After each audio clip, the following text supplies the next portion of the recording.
guys, welcome to Bastian Time. I'm your host Bastian, here on only about 3 to 4 hours of sleep, so hopefully I'm not too boring for you this time.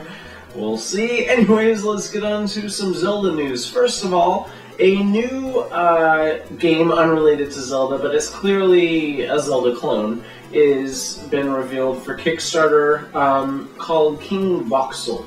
Now, it's interesting because I feel like this has already been done as far as 3D Dot Game Heroes, and in their Kickstarter video they do sort of list 3D Dot Game Heroes as one of the inspirations. Of course, the major inspiration they list is The Legend of Zelda, but then they also do point to 3D Dot Game Heroes, rightfully so, because that's basically what this looks like.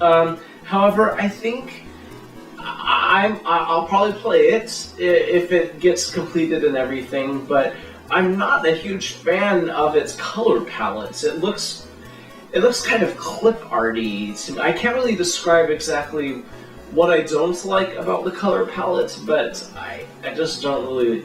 I hope it goes through some transformation as far as the graphic color palette stuff goes. But anyways, if you want to fund this, there's a link for you down below. As the release date for A Link Between Worlds creeps ever closer, we get newer and newer sort of spoilery kind of details. I don't really think of them as spoilery, but if you don't want to know what items are coming out in that game that haven't yet been announced, or what dungeons, I mean, we kind of all know what dungeons are going to be in that game at this point, but if you want more of that info, there's a link for you down below. I'll try to not really do anything spoilery in these videos for those who don't want to be spoiled. But anyways, lots of new details. If you want to know about those, link for you down below.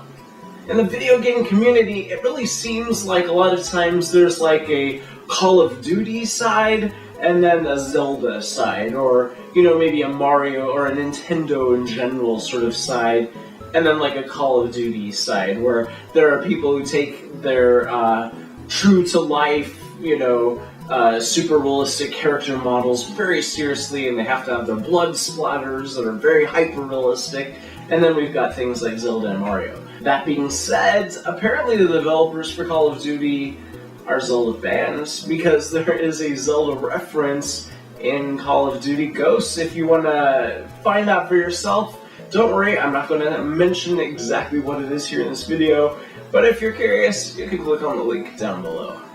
In an interview, Mr. Aonuma, the executive producer of all things Zelda, he feels like with each Zelda game, what he's trying to do is create the perfect Zelda game, and that if he ever succeeds, then maybe it's time for him to call it quits and retire, but that's unlikely to happen because he doesn't feel like he could ever make the perfect Zelda game, but he's going to keep trying to do so. So, I mean, it kind of goes without saying that, yeah, of course it's going to be impossible to make the perfect Zelda game. I think it's probably just something that a weird goalpost that he set for himself, like, you can retire if you ever get to this point.